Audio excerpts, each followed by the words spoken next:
See, it theoretically is doing its thing. Is the counter running there? Can I see that? Ah, yeah. Well, thank you, ladies and gentlemen. We're having a wonderful. This is the second half. I call it the second show.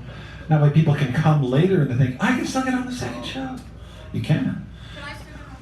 Yes, you can. We put you on, dear. And she's another upcoming feature person later on in the year. So we're going to kick it off with Rob, who is the last word. He kicks off the second half and he ends the second half. So give a nice round of applause for Rob as he comes forward and takes me off the microphone because you're probably getting tired of me right now. Come on, a round of applause for this guy. Can I put my name on the list? Second show? What kind of a theme, St. Pat? What am I supposed to do with this theme? Anything you want. I think I'm going to take a little cue from some of the people who have been here tonight and already spoken. I have a schizophrenia poem. We had a schizophrenic poem. And let's see, what else? Okay, here we go. Something a little happy to start the second half. This is called Once. A kitten once fell through my ceiling. That don't happen every day. I once ran down a booming volcano. No, not in fear, but play. I was once inspected in the ocean by a shark. That don't happen every day. I once found a friend who'd been lost in the woods. Hunger had eaten him away. I once was hit on the head by a coconut. That don't happen every day. I once, oh wait a minute, I'm sorry. Hold on. I went to the wrong one. Blah, blah, blah. Hey, that's what I did. Skip one ahead. I was going to do a song about flatulence, taking my cue from Dan, but I'll leave that one out. I once was on a girls' team that trounced the boys. That don't happen every day. I once held 4 women in 5 nights. My sanest week, the scientists say. I once loved a woman who'd been raped. No more. Maybe 4? No way. Perhaps I'll just count the ones who hadn't been raped, if I may. I once pooped in the pool. I was just a kid. I wouldn't do it today. I've looked into the barren hearts of men and breathed relief not to be gay. Once I opened my soul to God and found no reason to pray. Once I was told to be normal and found no reason to obey.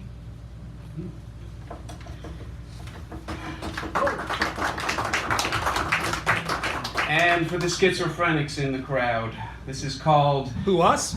Masochism. Dualism of mind and body, a tenuous, fatuous philosophy.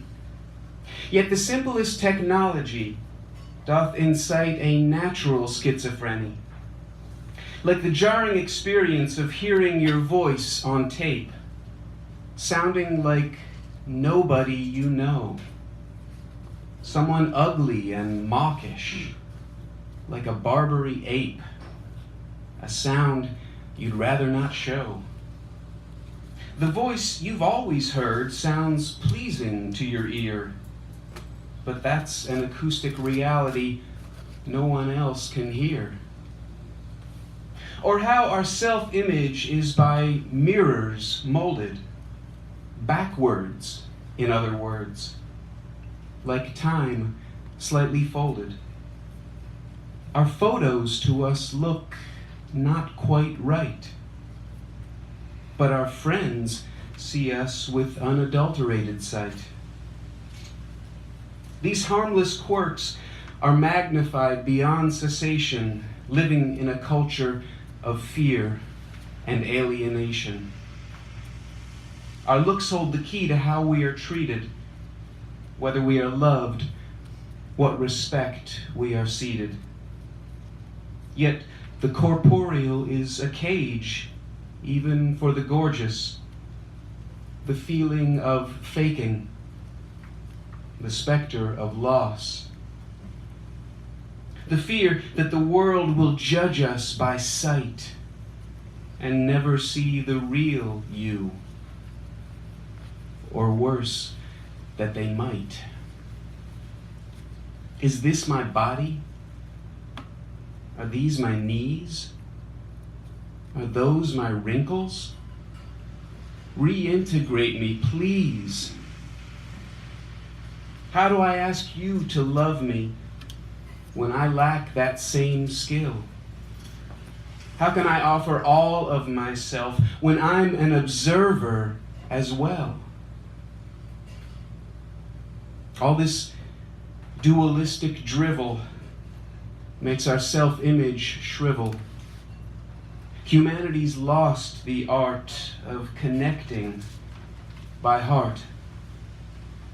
Pure faith in oneself leads to universal trust. To avoid self-destruction, reclaim that we must. For any stranger or sweetie truly comfortable in their skin can never help but let the whole world come right in. There we go. That's Rob. Our last word. He'll come back at the end of the show. He always closes it out. And now, just so we know, we have Wendy coming up. And then Edward, if you could take, Mr. Mikey, if you could take the on-deck chair, I'd appreciate that. We're doing very well, thank you. I'm doing well, you're doing well, she's doing well, doing well, well, just well.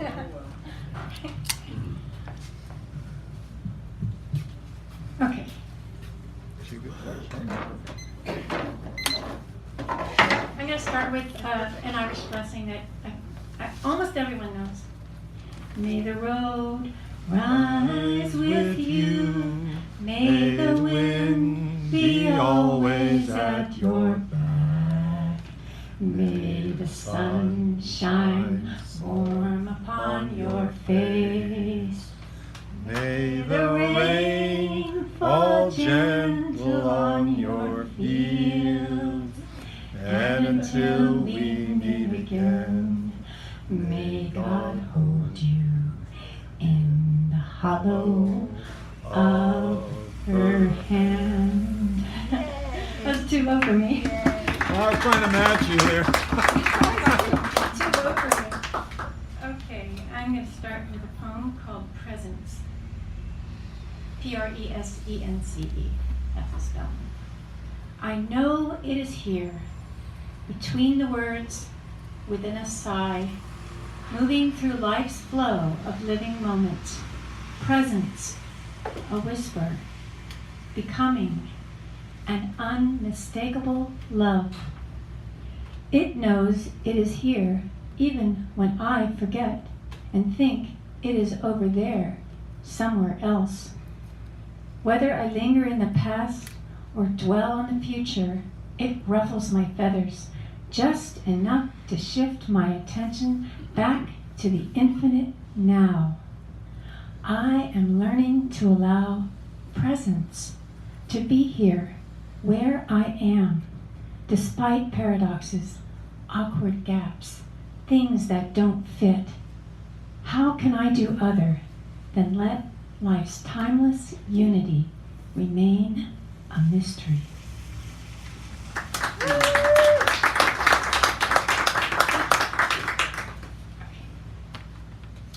Okay, this one is called,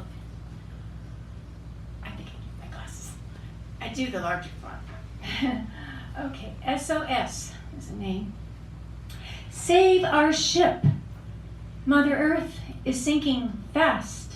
Humans are forgetting the ancient connection. All is one, and one is all.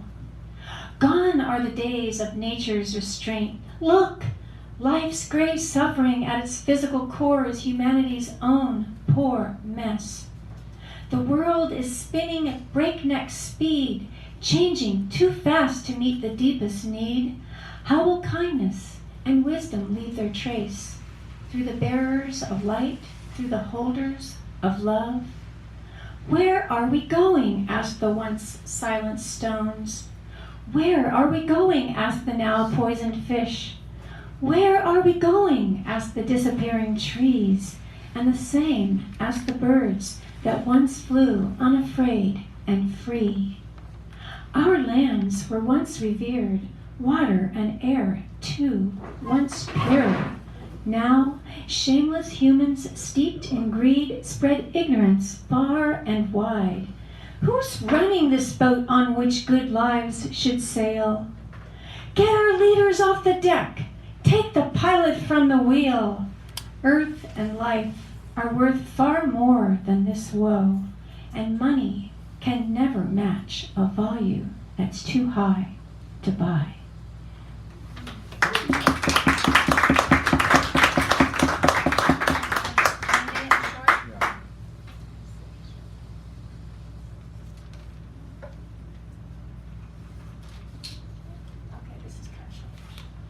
This is something I just wrote today. I went on a one-day retreat. I do that sometimes for the solstice and the equinox. And sometimes things just click and appear to happen almost synchronistically well. It's called In the Flow. Leaving the city for a quieting time, caught in some traffic but feeling kind, rain pouring down hard, a perfect surprise, in the flow of life's grace on the rise. When seeing the ad and hearing a yes, questions subsided, the mind in deep rest. Greetings came warmly, so easy to trust. Each part worked together with hardly a fuss. Tucked away setting, trees glistening like dew, a beautiful room, each need met too. What caused this good fortune? What happened and why? It all looked like magic without effort by and by. This love and this beauty consistently true, this love and this beauty making everything new. What happened to toil and striving and strain? It just disappeared again and again in the flow of life's goodness, this flow of life's grace. It must have been grace showing up by and by. Wendy Walters, ladies and gentlemen. And now the tender mercies of Edward Mycue. Give him a round of applause. And then Melissa, you're the next one.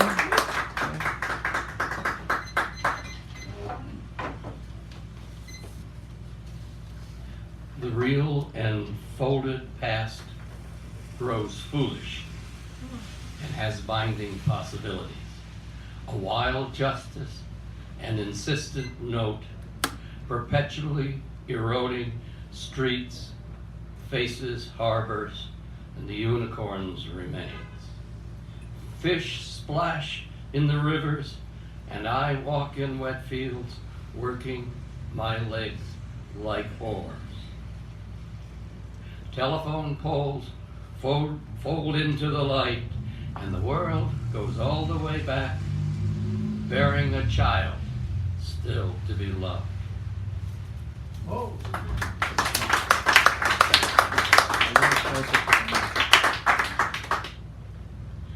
This is bitter. Life is brief. Friendships passing. Time's the thief. Life is bitter. This is brief. Passing friendships surpassed by grief. Time is liquid. Each sunset renews our floating leaf. Actions matter, thoughts matter, all flow into a great and final music. And Mycue. And now we have Melissa Mella. Give her a real nice round of applause. The wonderful poet, ladies and gentlemen. Person after of our own heart. Well, everybody's heart. I just have one. I wrote this the other day. Eucalyptus trees cradle nests of ferns in crooked arm nooks like new mothers. A fallen barkless trunk is tattoo carved with termite paths, each terminated by a tiny hole as abrupt as a period at the end of a sentence. Fog flies through on wind so fast it looks like a VHS tape of life on fast forward. We humans perceive the passing of time as relative to how much time we have thusly perceived as passing. My dog meanders with me through the narrow, overgrown trails. He is ever present, in now, as any average animal always will be. I gaze at the cityscape in the distance and think how nice it would be to live life as untamed and carefree as the forever rambling blackberry brambles. Thanks. Thank you, Melissa. Let me just see what- So we have, just let me, I did that on purpose. So just so you know, the next 5, we have Hal coming up now, Joffrey, Sharon, Greg, and then Antoinette. Those are that's the next 5. Then we have Nathan, who is new, right? Yeah. So we give him the treatment when he comes up there, Mr. Nathan. All right, Hal, you want to arrange that? Oh, there he goes. In keeping with the St. Patrick's Day theme, I will repeat a well-known poem about the little people. The Fairies by William Allingham.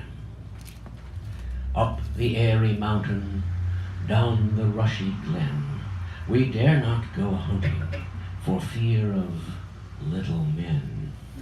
Wee folk, good folk, trooping all together, green jacket, red cap, and white owl's feather. Down along the rocky shore, some make their home. They live on crispy pancakes of yellow tide foam. Some in the reeds of the black mountain lake, with frogs for their watchdogs, all night awake. High on the hillside their old king sits. He's grown so old and grey he's nigh lost his wits. With a bridge of white mist Columbkill he crosses on his stately journeys from Slave-Laid to Ross's, or going up with music on cold starry nights to sup with the queen of the gay northern lights. They stole little Bridget these 7 years long. When she came down again, her friends were all gone. They took her lightly back between the night and morrow. They thought that she was fast asleep, but she was dead with sorrow. They have kept her ever since, deep within the lakes, on a bed of flag leaves, watching till she wakes. Up the rocky hillside, through the mountains bare, they have planted thorn trees for pleasure here and there. Is anyone so daring as dig them up in spite? He shall find the thornies set in his bed at night. Up the airy mountain, down the rushy glen, we dare not go a-hunting for fear of little men. Wee folk, good folk, trooping all together, green jacket, red cap, and white owl's feather. Nicely done. Dr. Hal, or Hal as we call him. Thank you. All right, that brings us to Joffrey, then Sharon, then Greg. Joffrey? Joffrey Cook, right? Is he here? Ah, no, he isn't. Joffrey Cook? I'm not. Okay, well then, I don't know who this is, but I thought I saw him, but I think he left. So that brings us to Sharon. Sharon Scott Kish, if you would kindly come forward. And Greg, you're after her, just so you know. Hey, Sharon. Sharon Scott Tisch, novelist, bon vivant. And I carefully reset the clock so it won't go off in 1 minute, like I did for myself. Why do I do that? Sister Rosetta Thorpe. Oh, yes. About. Yes. Okay, St. Patty's Day. I know I don't look it, and I'm not. Well, you never know. Well, you never know. It's in Hold my back family. far enough, you It's know in my they might- It is in my family. Well, it's such a varied emotion that leads me to write about Kansas City, Missouri. 40s, lots of babies. Bishop Lillis High School, war babies. Redemptress is Mexican, Hogan is German, Glennon is Italian, Lillis is Irish. De La Salle is boys, Rockhurst is boys, Rockhurst College is boys. Loretta Heights, I told you it's a lot of babies. Loretta Heights College and Mr. and Mrs. Bridge, in this one scene, the mother meets her son's girlfriend. And she says, where do you live? And she says, the West Side. And she says, what?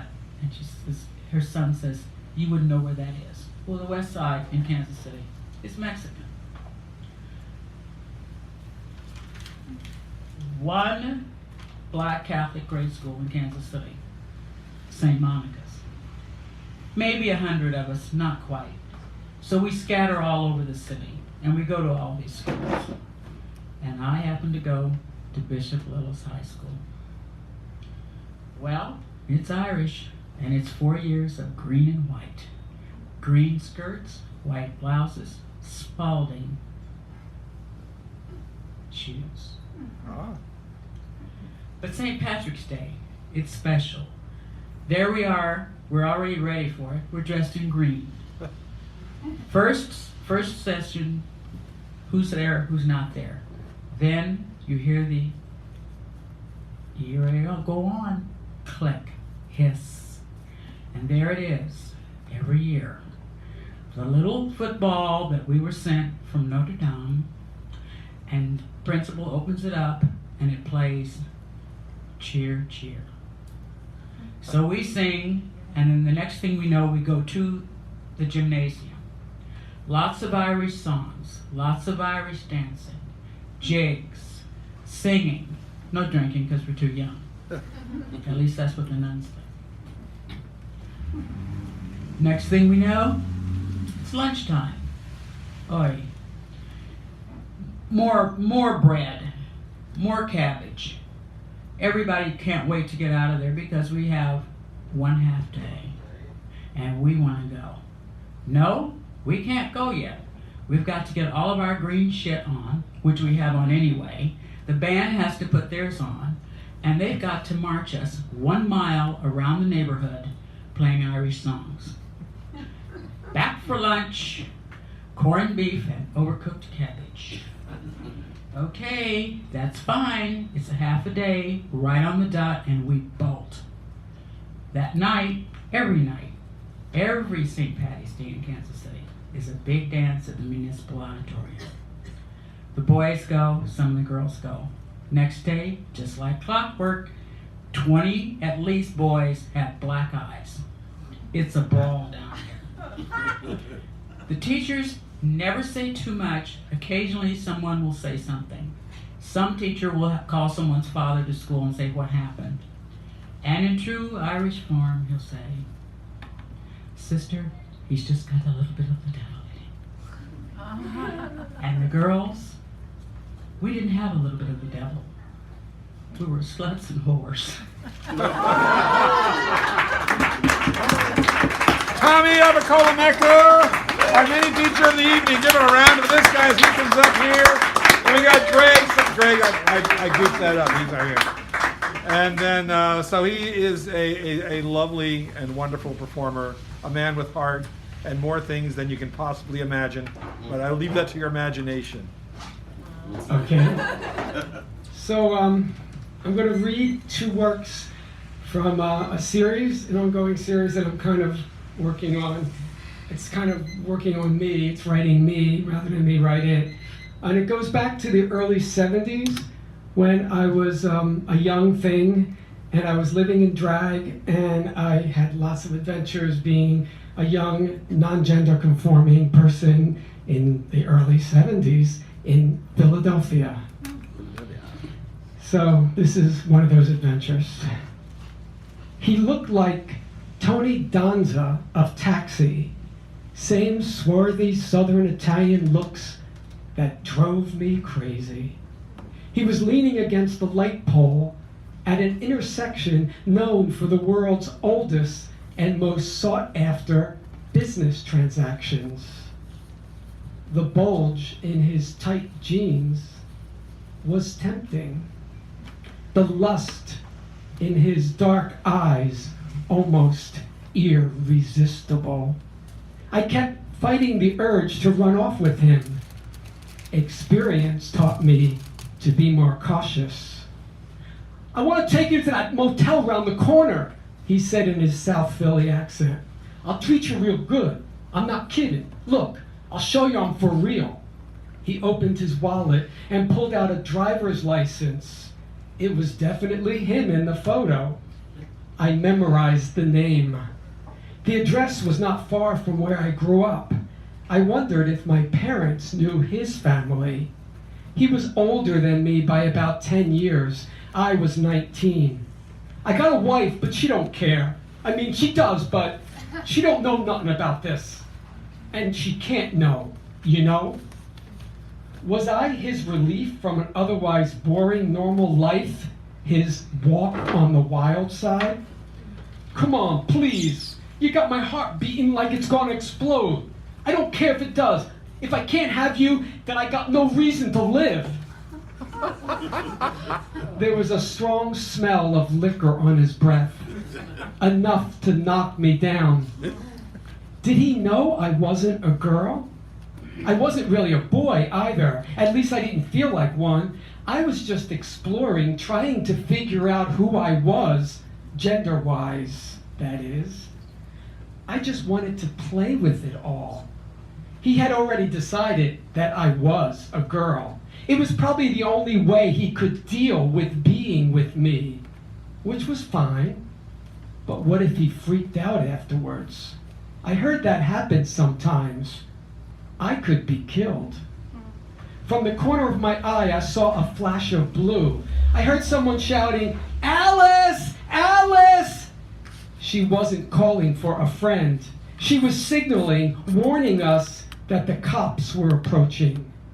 If they saw me with this guy, they'd think I was selling my wares.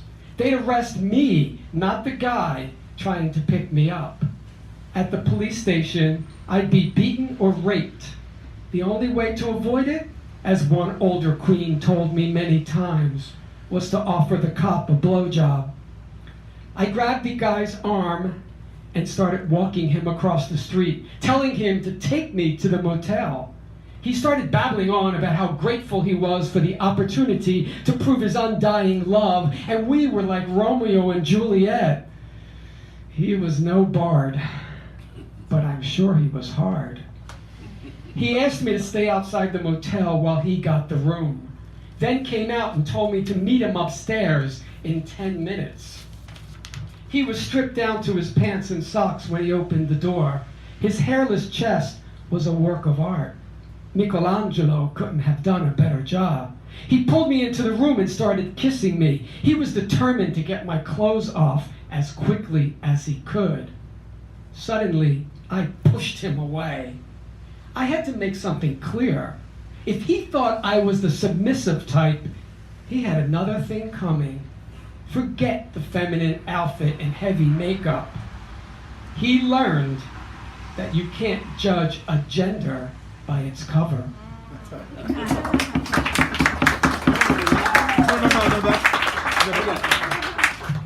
Just the other piece I'm going to do is also from that time period, and it's a little different tone. You were sitting there shaking, stuttering, trying to tell us what had happened. You were ashamed that you had let yourself into that situation. You grew up in the same working class neighborhood I did, taught by the same nuns and priests who tried to shame us into hating ourselves for who we were.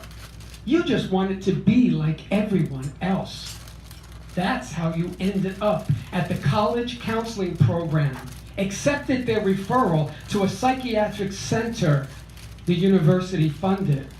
The doctors assured you they could fix what they thought was wrong with you, told you to remove your clothes, gave you a dressing gown to wear, took you into a darkened room, strapped you to a chair, told you it wouldn't hurt, attached electrodes to your dick, flash slides of cute naked guys, and as each picture popped onto the screen, electric shocks shot through your genitals. They lied. It did hurt. A lot. You desperately wanted to get out of that chair, but you couldn't. They wouldn't let you. They said it was for your own good. Did you want to be a pervert all your life? You started crying, but the slides wouldn't stop. Then the cute naked girls appeared on the screen. They didn't shock you then. You couldn't count how many slides they showed, how many times they shocked you. When the projector finally went blank, they removed the electrodes and unstrapped you from the chair. They didn't give you that drug that induces vomiting, which they sometimes did when they showed the slides, but you felt sick to your stomach, sicker than you had ever felt. You said your dick stung. They said it was nothing. It would go away. It didn't. You went to a doctor. He said you had burns on your dick. The dick you were told never to touch, not even when you took a bath, to use only for procreation. When you did touch it, you felt guilty for days, confessed to a priest behind a sliding glass window in a dark booth at the back of a church that looked like it could have been built in the Dark Ages. He told you what you did was wrong, a mortal sin, worst kind of sin, worse than murder. Prescribed Hail Marys and Our Fathers and warned you never to do it again. You knew better than to tell him about your feelings for the other boys. Please help me, you pleaded. After you came to our gay liberation meeting, after reading an article about us in the student paper, I headed up a campaign against that aversion therapy program. I even debated one of the doctors on a TV program. Eventually, the university cut off funding to the psych unit. But it was too late.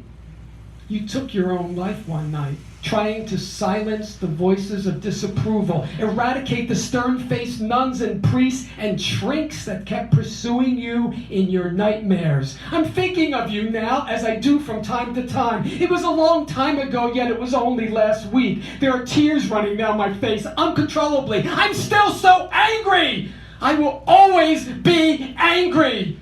I'll always want to make those people who destroyed you suffer for what they did, strap them to chairs, and shock them over and over again, as much as that might satisfy me in some perverse, vengeful way. It won't bring you back. Thank you. Thank you, Armini. All right. These are one of those nights that I say, what a night. So I'll say that, what a night, just, amazing. So continuing on with the amazingness, we have the amazing Greg Pond coming up here. Give him a round of applause. The man who knows the voice. We can call him the voice, or the guy with the voice. That was tough to follow. Well, I'm glad I already did. I'm done. Lucky you. I know. Excuse me. I don't have a St. Patrick's poem, but I have a green-ish poem. All right. It's called Change Green. Debating on the corner, I just couldn't wait any longer. There was nothing coming in either direction between us. Standing in the red, you said. Someone might pull out unexpectedly or turn the corner rapidly, so we shouldn't walk out recklessly. But everything was still. There was nothing at all in sight, and the damn light was taking forever to change. Yet we waited and waited on that corner.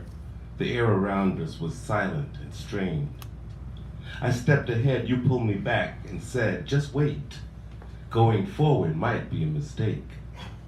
I said, well, just because you wait doesn't mean you're always safe. Yet we waited and waited with still no change.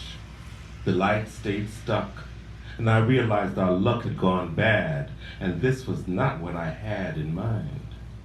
So I dashed across to the other side to take some chances to see if I'd find where life goes, and was hoping you'd take the dare and come and share the ride.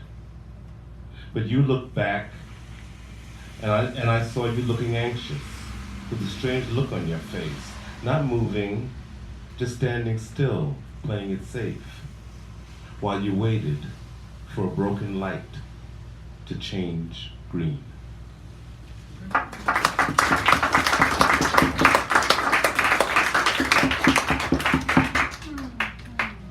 And another color, gray, gray day. A city sky of charcoal gray plays hide and seek with buildings and trees just to keep the sun's shine away. Waits behind silent curtains, but leaves its dirty fingerprint smudging corners of certain clouds. Then sends a chill that whistles cold. Suddenly night has descended all around, draping a tarpaulin over my shoulders, wrapping up the day with a splash of wet as I walk unprotected from the elements. Now it's really coming down. A steady rain starts to seep until I'm waterlogged, soaked to the bone, thick in the mud and rolling in the deep. On this water day, I puddle alone, feeling out of touch, out of reach, against the wind, yet overexposed. I'm not trying to swim the English Channel. I'm just trying to keep my head afloat. As I navigate my life's next step, I find I'm trying to remember more than I'm hoping to forget. Doing my best not to lose myself in this storm now turned to tempest that rattles the windows of my soul, makes me feel like I'm drowning in a sea of liquid anonymity while I'm simply trying to make it home. That's the voice, Greg Pond, and now Antoinette, give her a nice round as she comes up. So we got Nathan and Rob, Bob Marley, James Dean. What?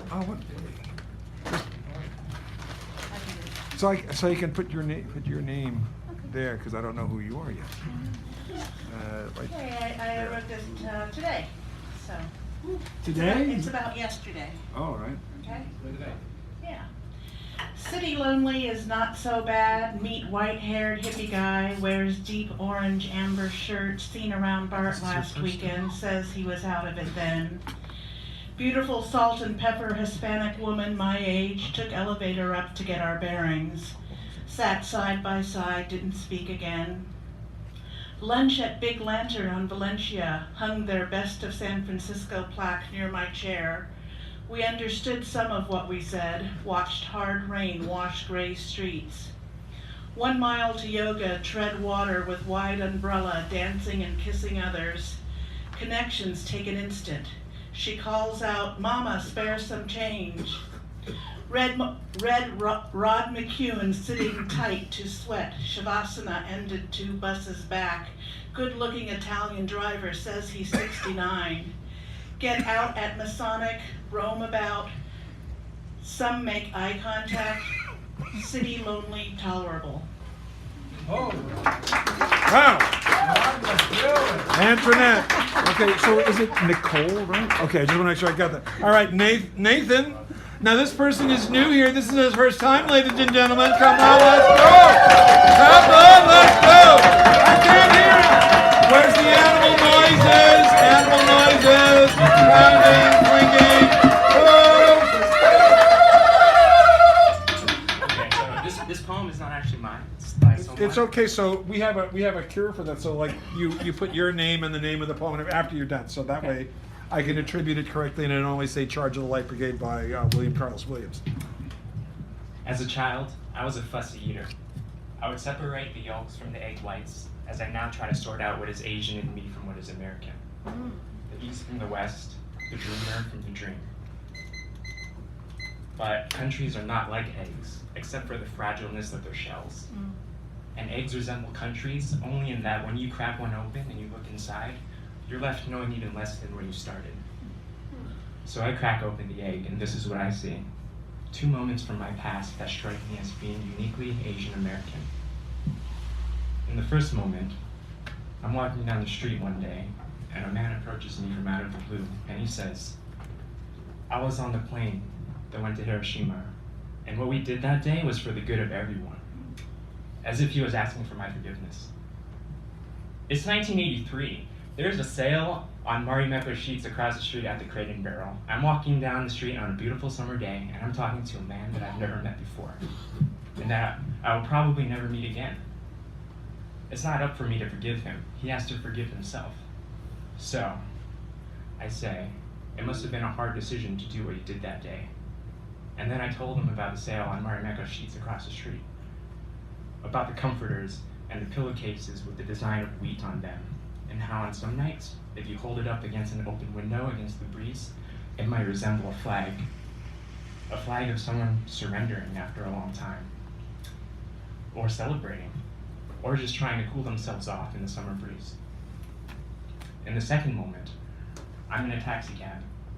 The Iranian cab driver, looking into the rearview mirror, sees my Asian eyes, these almond shapes reflected in the glass, and he says, "Can you really tell the difference between a Chinese and a Japanese?" And I just look into his face, at his ID pinned to the dashboard like a medal. And I think about the eggs that we try to separate. I think about the miles away from home he is and the minutes away from home that I am. And I just want to tell him that I think it's more important to find the similarities between people than the differences. But instead, I just look into his beautiful third world eyes and I say, I can barely tell the difference between you and me. Thank you.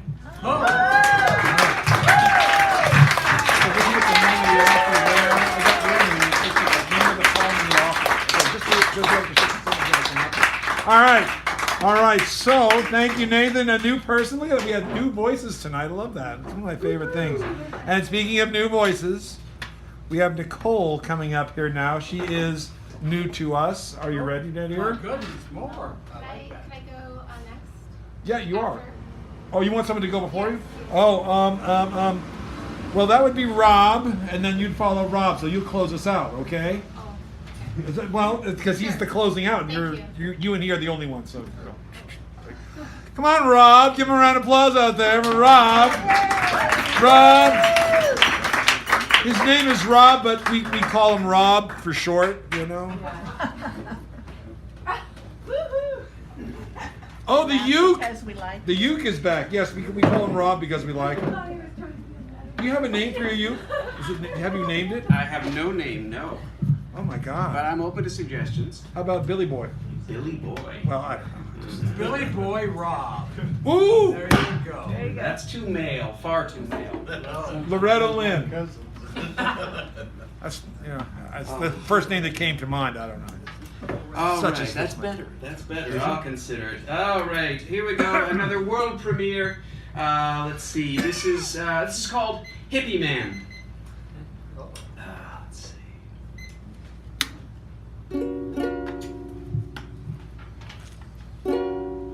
He's a hippie man. He gives you hippie love. He's got a hippie life. He's giving hippie hugs. He eats his hippie food. He's in a hippie mood. He walks a happy walk. He's talking a hippie talk. He wears his hippie clothes. He plays his hippie songs. He's gonna save the world with the power in his hippie bong. He don't get in your face. Such a happy life. He's crashing on your couch. I think he likes your wife. You know he likes you too. I think his daughter does too. And that'd be good for you, 'cause she sure likes to screw. Your wife is digging him. You don't know what to do. When she gets that goofy look, you know what she's ready for. 2, 3, 4. I don't wanna be a hippie. Yeah, I don't wanna be a hippie. I don't wanna be a hippie. Yeah, I don't wanna be a hippie. I don't wanna be a hippie. No, no, I don't wanna be a hippie. No, no, I don't wanna be a hippie. No, no, I don't wanna be a hippie. No, no, I don't wanna wear patchouli. What the hell is patchouli? Anything like a broccoli. I don't wanna wear no broccoli. I just wanna make you say no, no. I just wanna make you say no, no. I just wanna make you say no, no while singing a song about a hippie. I don't wanna be a hippie. I don't wanna be a hippie. I don't wanna be a hippie. I don't wanna be a hippie. I don't wanna be a hippie. I don't wanna be a hippie. I don't wanna be a hippie. Okay.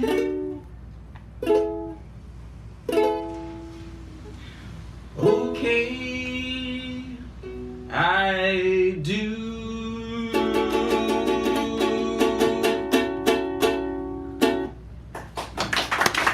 That's Rob. Picture closer, super duper bulldozer. And now, Nicole, yes? Give her a round of applause of appreciation. A new person coming here today. Come on out here. I don't believe it. Is that good? Yeah, it's fine. It was small. Just gotta get really close. That's the only. Thanks for switching out with me, Rob, and thank you for having me. Well, you're welcome, and come back soon. Okay, this is called texting. Say I'm old-fashioned, but you need to call if you're interested in me at all. Call me inconveniently annoying for taking up your time because I should know your time's more valuable than mine. I want to show you how we used to value each other. It wasn't an abbreviation, an LOL, a TTYL, a YW. It was meet you at 6, call me at 9. I can't wait to see you. But those were the good old times. Just because you text me the next day doesn't mean we're in a relationship. To me, that's just play. Playing with my time, playing with my mind. Damn, I invited you into my mind space, into my time space. And it's been a whole week since I've seen you face to face. So if my text is too long, like, let's have a conversation instead of convo, like, what's the situation instead of situ, then I guess social media got the best of you. But damn, I'm checking my phone right now. I see you text and I miss you. Thank you. Oh, come back. All right. As they say in France, c'est la vie. All right. I don't that completes the list. Oh yeah. Oh yeah. You just hit that button.